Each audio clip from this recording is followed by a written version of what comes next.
Oi, gente! Estamos aqui neste momento para gravar aí a última aula do nosso material de estudo, falar um pouquinho mais sobre a última unidade do nosso material de estudo de Linguística 2, né? Que bom essa sensação de quase missão cumprida, né? Por mim e por vocês que estamos junto aí, né? Na lida, tentando desvendar aí muitos segredos da Linguística 2. E hoje eu vou apresentar então para vocês a última unidade de estudo. Vocês têm o material, vocês têm aula conceitual e aqui mais um pouquinho, mais um comentário. Depois temos a nossa live. E depois vocês seguem o caminho de vocês. Tem vários autores aí que eu cito e tem muitos outros, né? Nós estamos aqui com um pé na linguística aplicada, né, mas não especificamente, porque nós temos uma disciplina exclusiva, né, que é a linguística aplicada, que é a linguística aplicada ao ensino, né? Então, depois que vocês passaram aí por essas 4 disciplinas específicas do campo da linguística, eu resolvi abordar algumas questões dentro aí do ensino, para que vocês possam fazer talvez um exame mais apurado das teorias que nós apresentamos, como isso pode ser aplicado em uma sala de aula, é possível, não é? Estamos viajando, não estamos? Então, eu acho que o momento é para isso, é para nós verificarmos algumas possibilidades, né, de metodologia, de projeto pedagógico dentro do campo da docência em sala de aula, que não é fácil. Não adianta apresentar aqui a receitinha de bolo e a bula e siga os passos 1, 2, 3 e 4 e vocês terão sucesso. Então, eu acho que é na lida, no chão da escola, no dia a dia, que nós vamos perceber se tais teorias podem funcionar ou se elas devem ser readequadas conforme o contexto em que cada um está inserido, né? Como aqui também, né? A gente às vezes projeta algo e aí às vezes tem que reformular tudo, repensar para um outro ano, isso não deu certo, não funcionou, depende da turma, há uma série de fatores, né? Mas independente disso, nós temos que apresentar algumas questões teóricas para vocês e temos que refletir sobre tudo isso, não de uma forma estanque, mas de uma forma sempre aberta. Então, vamos aí iniciar aí com a nossa unidade 5, né, dentro do campo de Linguística 2, uma sala de aula infelizmente vazia, porque não tem como apresentar uma sala de aula cheia, né, representando que nós estamos aí em um momento de pandemia, né, e nós temos que respeitar algumas regras de isolamento social e torcer para que tudo se resolva, certo, gente? E aqui, né, eu trouxe aqui então o slide 2 numa outra realidade, né? Professor, sala de aula, e vamos ver o que acontece aí nos próximos meses. Lembrando de Paulo Freire, né, um educador que sempre está na pauta, seja para ser criticado, seja para ser elogiado, mas independente do momento que nós estamos vivendo, é muito citado em vários países do mundo, né, defendeu uma educação libertadora, e ele diz em um momento que quando a educação não é libertadora, o sonho do oprimido é ser opressor, né? Então, é uma educação voltada para essas lutas de classes, uma educação em que a gente se perceba como faz parte de uma engrenagem dentro de um sistema em que nós ocupamos um lugar, né? Um lugar de classe trabalhadora, e ter essa noção, eu acho que é fundamental para a gente sonhar e pensar e lutar por um mundo melhor, ou pelo menos um pouco menos desigual, né? Vamos lá, gente, vamos dar continuidade. Cronograma, essa gravação é vislumbrando aqui a unidade 5, que será apresentada em uma live ao vivo no dia 30/10/2020, tá? Então aqui nós já estamos contextualizando aí a data e vamos para a unidade 5, em que ela se denomina Ensino e Aprendizagem de Língua Materna, Reflexões Teóricas e Práticas. Por que reflexões teóricas e práticas? Porque a gente traz aí alguns conceitos, traz algumas questões teóricas produzidas por grandes linguistas que estão aí com a vida profissional totalmente dedicada a certas temáticas, e práticas, porque a gente traz alguns exemplos de como lidar com isso em uma possível situação de ensino e aprendizagem, né? Então, marcando aqui como nessa unidade, pessoal, eu falo um pouco, né? Bato um pouquinho nessa tecla da gramática normativa tradicional. Então eu trouxe aqui já exemplos para vocês de que o ensino ele pode ser pautado, né, por outras gramáticas mais contemporâneas. Então essa parte de cima aqui são exemplos de gramática em que o próprio nome diz aqui, ó, gramática normativa da língua portuguesa, né? Então apresenta certas normas a serem seguidas, né? Tem aqui uma gramática muito usual, muito famosa, muito conhecida, que é a novíssima gramática da língua portuguesa do Segala, muito usada, muito usada, e até hoje a gente vê a grande procura de pessoas por essa gramática. E tem aqui uma outra gramática também de pessoas, de professores que defendem um posicionamento.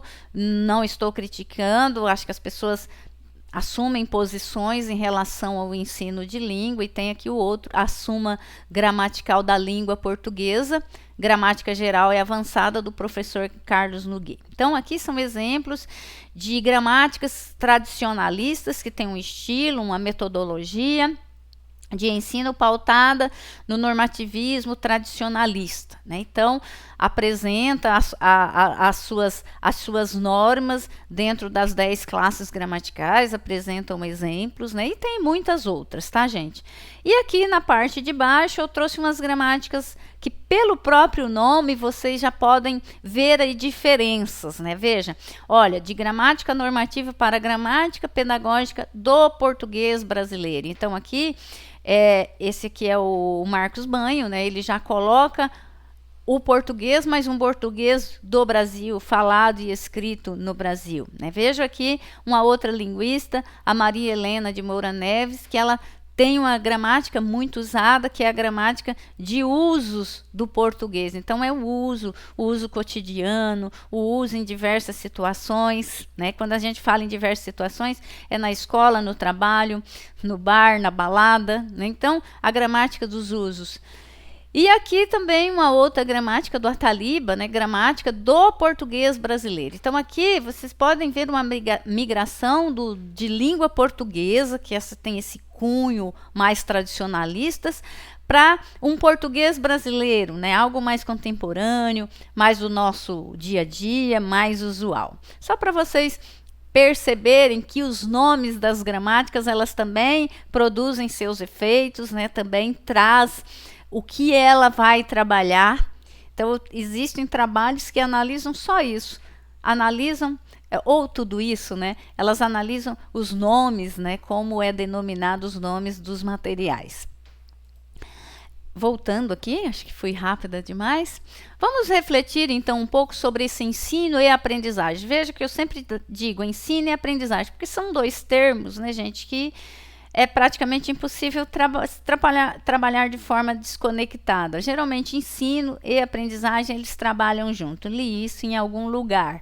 E eu concordei com o autor, né? Então, refletindo um pouco sobre o ensino, aprendizagem de língua materna, que é o nosso português brasileiro, aqui no nosso espaço brasileiro, nós estamos tratando aqui um pouquinho, né, algumas questões sobre linguística e ensino. Linguística e ensino em um espaço brasileiro, é muito amplo. Nós estamos lidando com um espaço geográfico muito amplo, grande, com realidades muito diferentes, né, com extremos muito diferentes, com vivências diferentes, com culturas diferentes, mas nós estamos dentro de um mesmo espaço em que se lida com um idioma oficial, né, oficial, que é a língua portuguesa, e nós precisamos pensar um pouco nisso, apesar das diferenças, apesar das culturas, apesar das condições sociais e econômicas, né? Então a gente dá um panorama.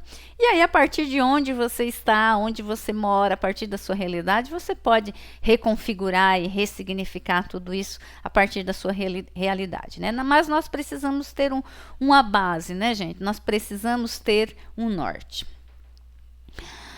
Nós não podemos esquecer de algo. Quando nós falamos em ensino e aprendizagem de língua materna, gente, nós não podemos esquecer de modo algum que há legislações permeando nossa atuação, né? Então, se existe o espaço escolar, existem as legislações, nós, enquanto professores, diretores, nós também coordenadores de curso, há legislações, há pelo menos um norte a ser seguido, então não dá para dando tiro para todo lado, né? Independente, são cumpridas ou não são, que eu acho que isso é outro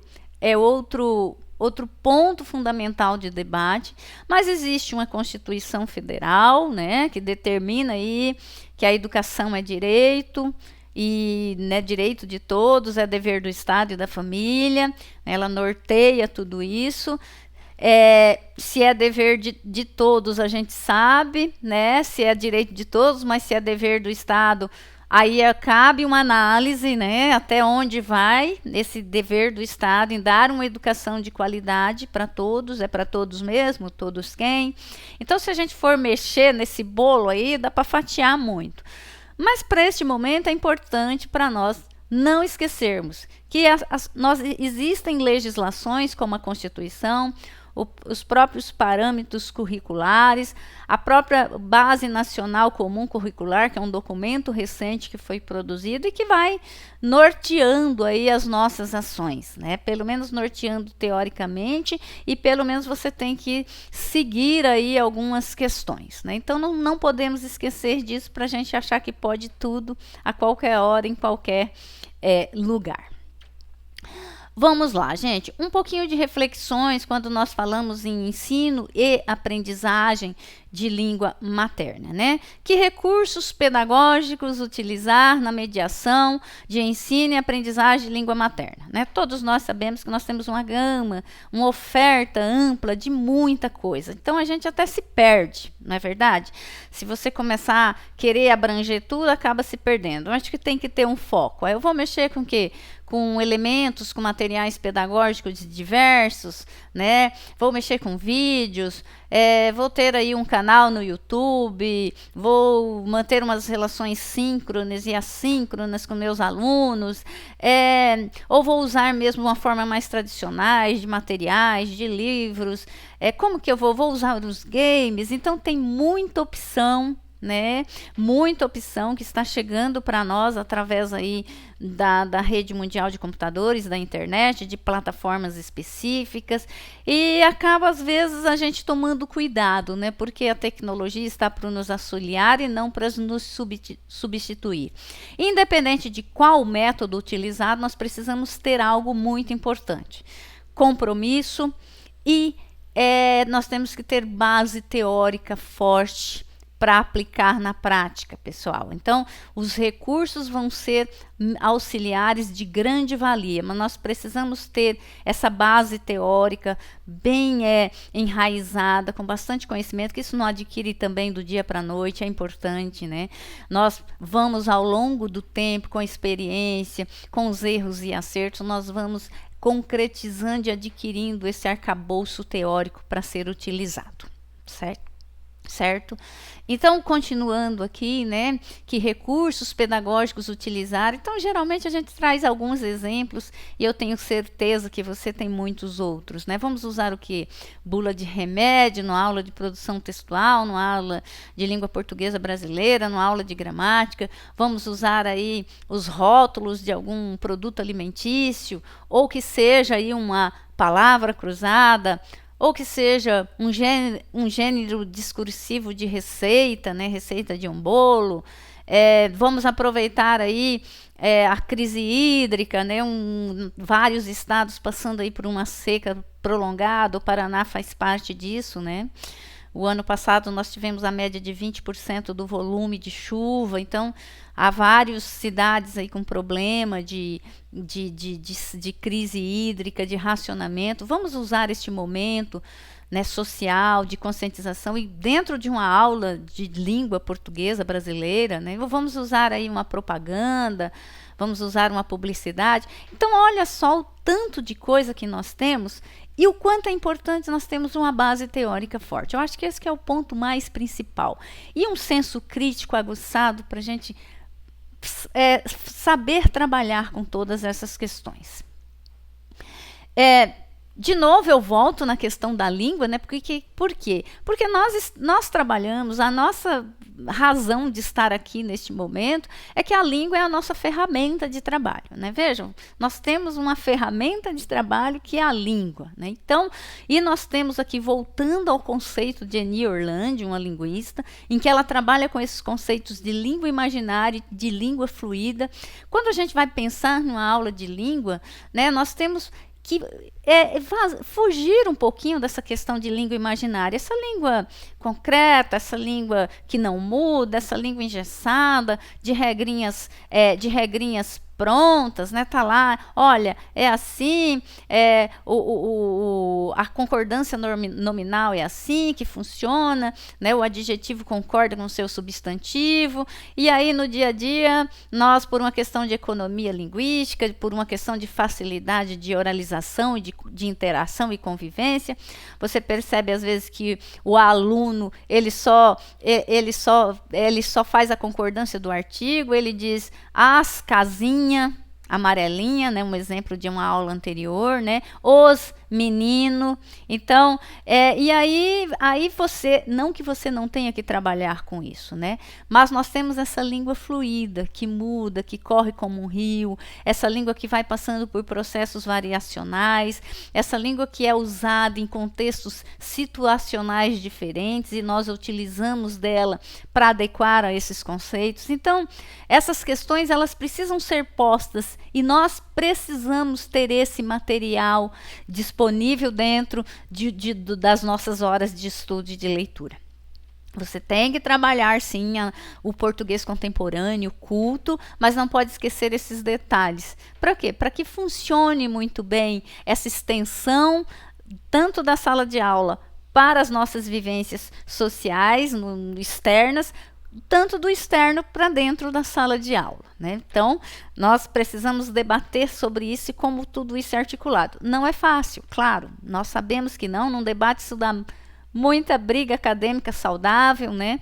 Veja uma sala de professores em que as pessoas podem debater sobre suas vivências, eles vão falar em muitas situações, olha, tentei fazer isso, não deu certo. Então, é igual joguinho de games. Olha, um dia eu tentei, nossos alunos entraram em outra coisa, não deu certo, foi uma decepção. Então, por isso que a gente tem que ter uma base até emocional e teórica muito bem enraizada para trabalhar com essas questões e ir aprendendo com os acertos e os erros e ir adequando, certo, pessoal?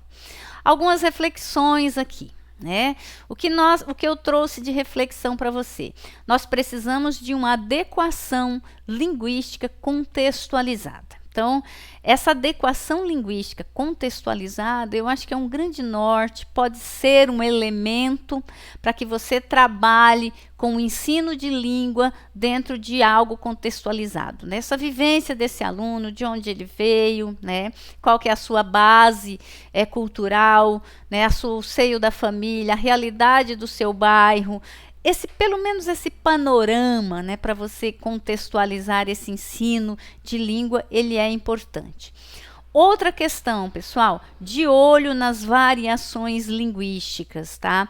Por exemplo, aqui está no material, a normatização dentro da norma culta que nós temos hoje, que funciona, é um dó. Esse sentimento de pena, ele é caracterizado como um elemento masculino. Por isso, um dó, né? Eu fiquei com um dó daquele menino, um dó daquele rapaz, um dó daquela mulher.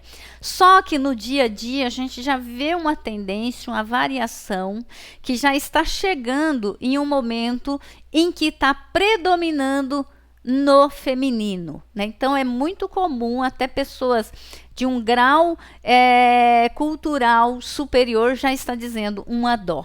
Ah, fiquei com a pena, fiquei com a dó daquela pessoa. Então isso já começa a aparecer.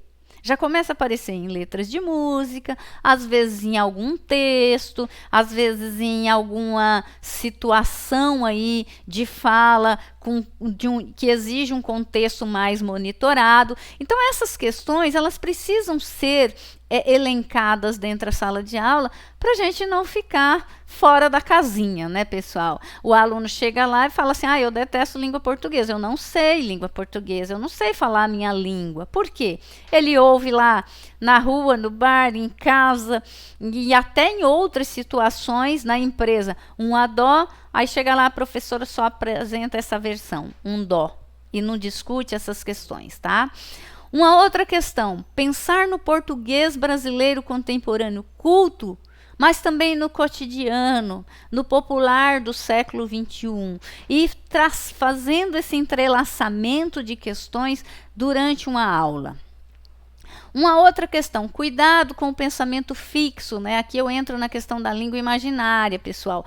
Esse pensamento fixo, mumificado e sem abordagens reflexivas contemporâneas, né? Então, ficar um pouco lá só pautado na gramática normativa tradicional, não que ela não deva ser apresentada, né? Não vamos aqui criar um espaço em que eu isolei. Nossa, ela tem sua importância, ainda há muitas questões ali que estão ainda predominando no nosso português contemporâneo culto, mas tem algumas que já não se usam mais. Tem outras que estão em processo aí de variação e mudança. Então, essas questões elas precisam ser colocadas para o aluno que tem uma vida ativa aqui fora, né? Um aluno que está nas redes sociais, um aluno que está aí nos gamers da vida, nas praças de alimentação, nos parques. E como que fica a situação? Um mundo na escola, um mundo linguístico na escola, um mundo linguístico social. Então, eu acho que a gente pelo menos tem que tentar com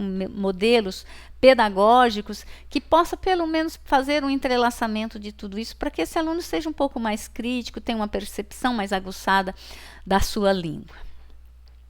Vamos lá. Uma outra reflexão aqui já de um campo prático, né, que eu trabalhei e volto aqui, que é a flexibilidade dos pronomes demonstrativo este e esse, né? Então nós temos duas situações de uso pregado pela gramática normativa tradicional, são duas situações bastante diferenciadas, que um é sobre aquele que está perto, que se refere, quando você refere a um objeto que está perto de a quem você fala, ou então quando o objeto está perto daquele que fala, né? Então, e aí o Marcos Banho, né, que é um linguista muito crítico, um militante linguístico, e ele é um observador, ele é do campo da variação linguística, em que ele disse que esses dois pronomes aqui demonstrativos, esses dois pronomes aqui, eles estão em uma fase o quê? De imbricamento, né? Então, a gente já não faz mais essa divisão mais, né, de este e aquele em situações separadas, mas sim, eles estão já em um processo de imbricamento, e isso é muito comum, não sei aí na sua região que predomina, se é o este ou esse, né?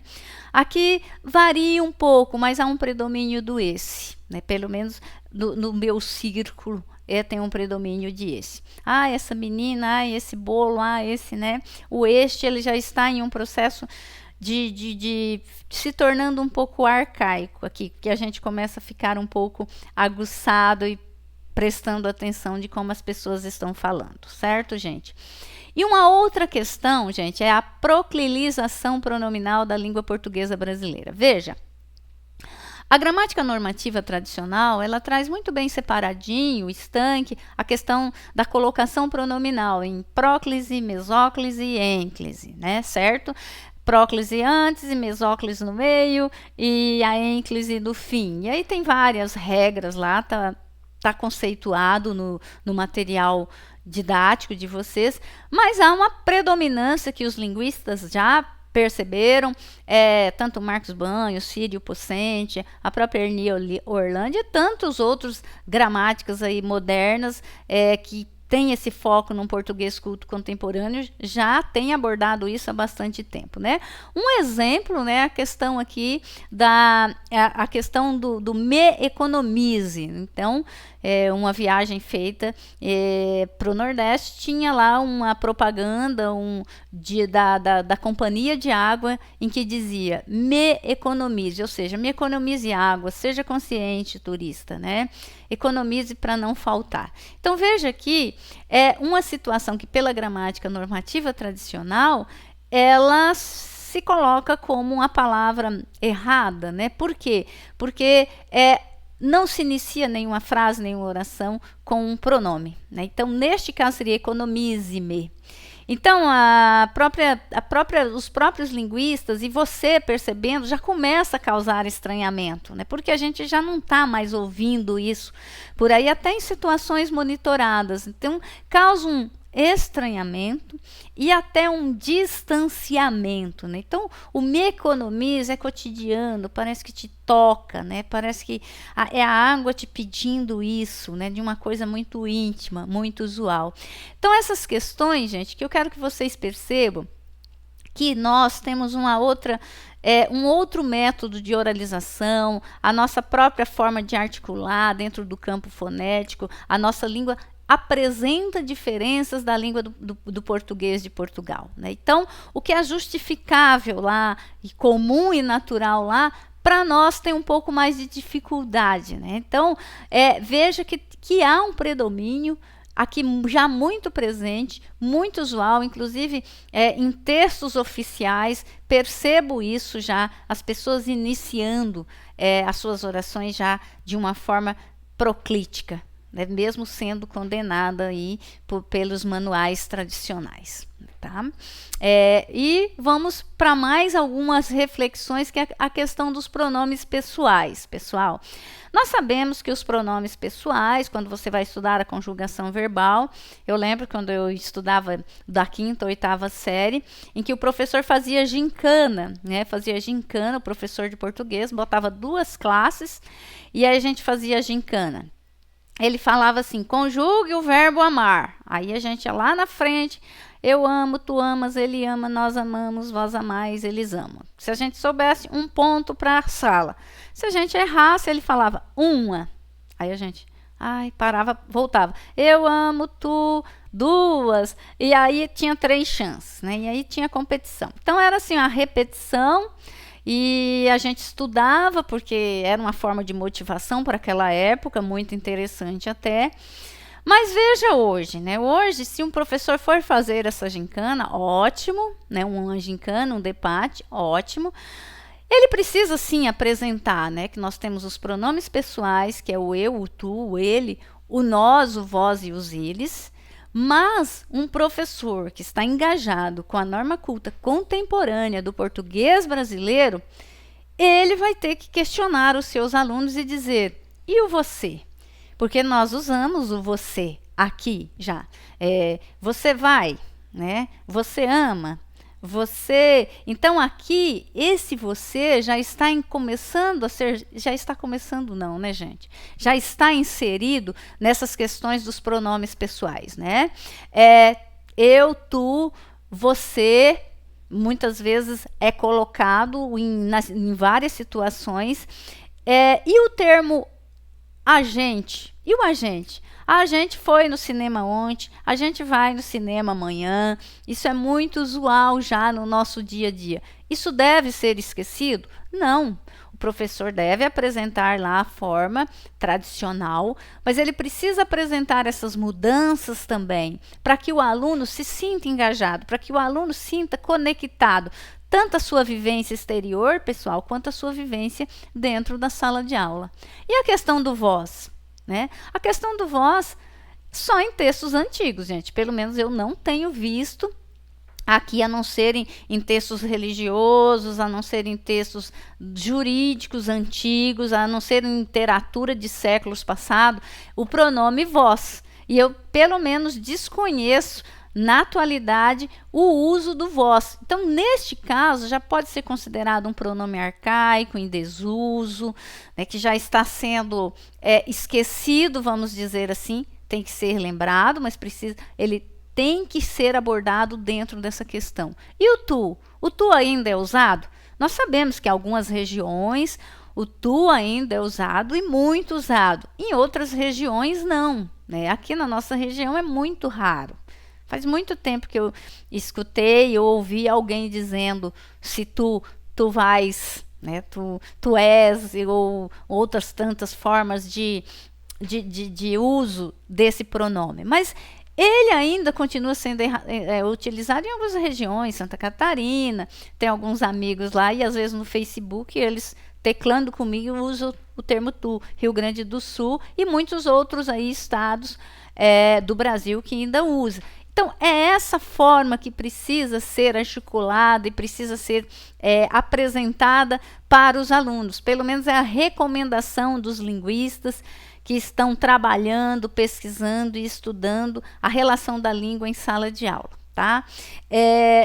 Um pouquinho mais de comentário aqui dentro da unidade 5. O que nós, enquanto professores, não podemos esquecer é que o Brasil é um país permeado por uma desigualdade social, um fosso de desigualdade muito grande, né? Não temos muito ainda o que lutar para pelo menos diminuir um pouco. A gente não se fala em igualdade porque nós estamos em um sistema político e econômico que funciona muito bem marcado pela divisão de classes, pela exploração, né? E justamente pela desigualdade, pela pobreza, pelo aumento da pobreza. Então, essas questões, elas precisam ser lembradas, né, gente, na hora de pensar no ensino de língua, para que o aluno se reconheça, né, para que o aluno se reconheça a classe em que ele pertence, né, principalmente se é uma escola de periferia, né, se é uma escola pública, né, se é um aluno oriundo da classe trabalhadora. Precisa ter essa noção. E veja o tamanho do desafio que nós temos. O tamanho do desafio que nós temos em ministrar uma aula de língua portuguesa brasileira. Né? Para não aumentar mais ainda o fosso da desigualdade, da alienação. Afinal, quem tem voz aqui? Né?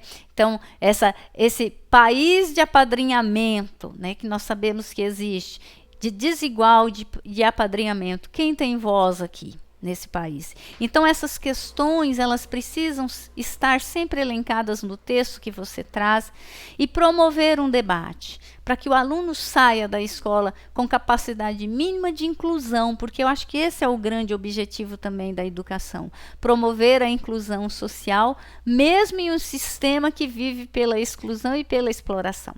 Então, olha o tamanho do nosso desafio. E eu acho, pessoal, que a linguística, um conhecimento aprofundado em linguística, vocês passaram aí por várias disciplinas, todas podem auxiliar em um ensino, você pode focar em uma delas, e todas podem auxiliar, principalmente as da sociolinguística, própria semântica, análise do discurso, e tentar uma aplicabilidade de tudo isso dentro de uma sala de aula. Então, esse é o nosso grande desafio, a nossa grande missão, que é preparar para as inúmeras situações linguísticas cotidianas, né?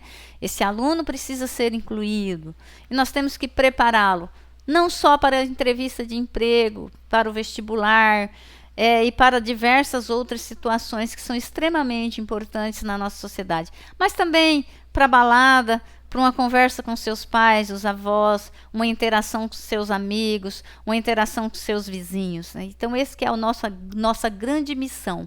E para isso, nós precisamos de uma formação linguística continuada, com uma pitada de vivência social e de consciência de classe. Eu acho que essa é a grande missão da linguística, esse é o grande legado que a linguística está deixando aqui para nós com as suas diversas teorias, com a produção de material e com a dedicação de pesquisadores que passam a sua vida inteira se dedicando e pensando nessas condições de atenuar aí esse grande fosso de desigualdade do nosso país, pela educação, né? E a educação é a grande chave da mudança.